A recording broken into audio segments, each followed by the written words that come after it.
welcome to LZSY with your host Lizzie. So I have become slightly obsessed with an animated TV show for children. Not the first time. I have a wide range of animated shows that I watch, from the days of being an X-Men fan, which I still am, the old Spider-Man cartoon, the Teenage Mutant Ninja Turtles cartoon, all the cool like 80s and 90s.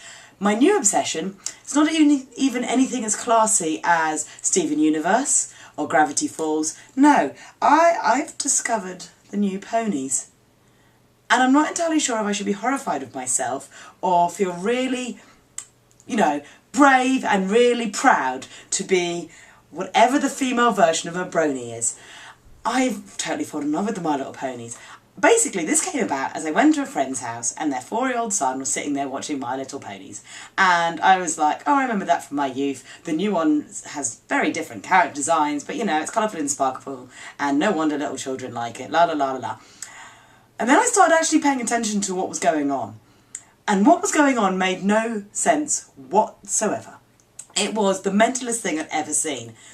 By now that I've caught up on 6 seasons of Ponies, I realised that what I had in fact witnessed was the 100th anniversary episode. But at the time, I was literally sitting there going, why is the Big Lebowski in My Little Ponies? Have they just made a Fear and Loathing reference there? It turns out all of this was true.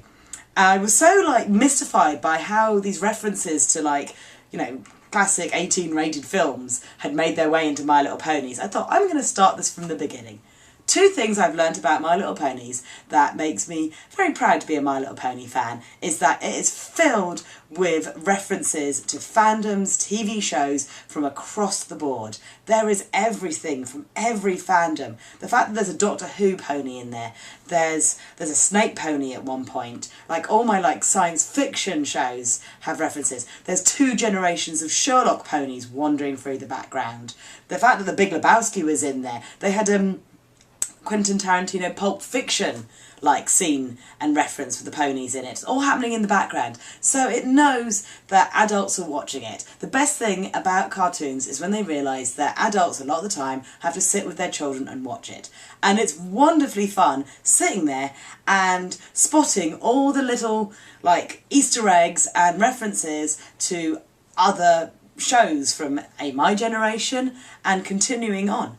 Then the other thing that I've discovered about My Little Pony is it's in fact very smart, very charming, and has a lot of good info for children in it.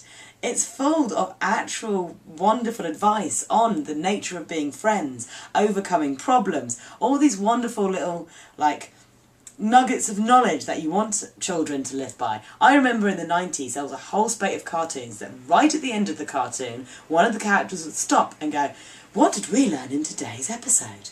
And there were loads of them. I remember Captain Planet doing it. In today's episode we learned that recycling is the way to save our planet. It got a little bit repetitive, but Captain Planet was still brilliant. There was a load of other cartoons from that generation that all did it. The He-Man cartoon did it, with them going today we learned that if you're facing a bully, you must go and tell somebody. And they would do it. They would stop at the end of the episode and a character will give you a lovely bit of life lessons about things that could really be affecting you as a child and how to go about solving these things. My Little Pony takes this concept and has wonderful 20-minute constructed fun stories that deal with a lot of issues that children might face. Now, I myself work in special educational needs, and the one thing that My Little Pony did that so many other cartoons and shows never touch upon is the fact that sometimes children have things like autism. I myself am dyslexic dyspraxic. There was an entire episode about Rainbow Dash and the fact that for some unknown reason she was not retaining information for her test. Well, she couldn't learn, she couldn't get the memory down, it was just not working. Each pony tries to teach her in their own way and she's like, I must just be really stupid because this is not going in and I can't learn and I'm just too flighty and I'm just too energetic. And I don't know if Rainbow Dash is dyslexic or autistic or somewhere along those lines, but she has a learning difficulty. And until until Twilight Sparkle goes, oh, I think it's because actually you may learn things visually rather than by written notes or by repetition or the conventional methods someone with a conventional working mind could do. And so they present all the answers and all the information she might need for a test in visual manners that she can just clock and remember, therefore learning everything she needs to learn. And I was like, I don't remember the last time any kind of cartoon or anything for children even broached the subject of it's okay to learn differently. It's okay to need to work out your own way of studying. You're not slow, you're not stupid, you just have a mind that works differently from others, and sometimes you may need to find a way around that. And I think that's wonderful. I also love the fact that My Little Ponies has like a pony in a wheelchair, and it's like so many things don't ever want to show to children that different like characters and different types of people exist. And here we've got a magical wacky kingdom with autistic ponies, ponies in wheelchairs, ponies of different nationalities. And you know what? It's harmless, simple, colourful fun. It also has wonderful musical numbers in it, and anyone who knows from past videos, I was obsessed with Glee. I love a musical number. So when they all start singing and dancing, I'm just over the moon of it. I love singing and dancing. And I also have to admit, every now and again, there's an episode that makes me cry. And I'm like, oh, My Little Pony, what's with the feels? There's always feelings of being left out, feelings of abandonment, of loneliness, of being misunderstood by your peers, by your friends, not being able to succeed, coming together, the strength of family, the strength of friendship, loss. And I'm just like, oh, My Little Pony. It's like I nearly cry as much as this as I do in Steven Universe. And I cry a lot during Steven Universe. I am soft. I am very soft.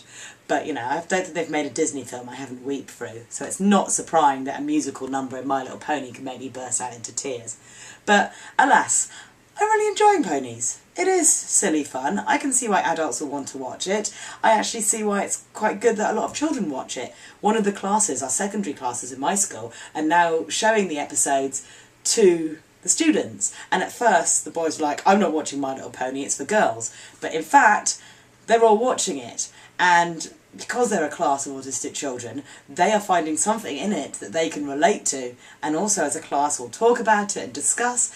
And it's weird how something as simple as, well, magical ponies has actually made a difference in my special needs school. It's something that I go in and I talk about, and my kids are like, did you see the episode? And we can have a nice chat about it, and about how it's good to be friends, and, you know, and they quote, like, you know, caring is sharing and little things from it, and I'm like, you know what, that's what the world needs. They need more cartoons that kind of inspire children, and more cartoons that us adults can kind of go, I wish that was around when I was younger. And also, it's just simple fun. I think it's lovely. I think it's funny. I think it's enjoyable. And I'm quite proud to be a My Little Pony fan, and I hope they continue to make great, beautiful, colourful, sparkling episodes. As per usual, you can follow me at the Let Zoe Spoil You Tumblr blog, or the Lizzie Loves Anime Tumblr blog, and at the Lone Dreamer Yowie Twitter.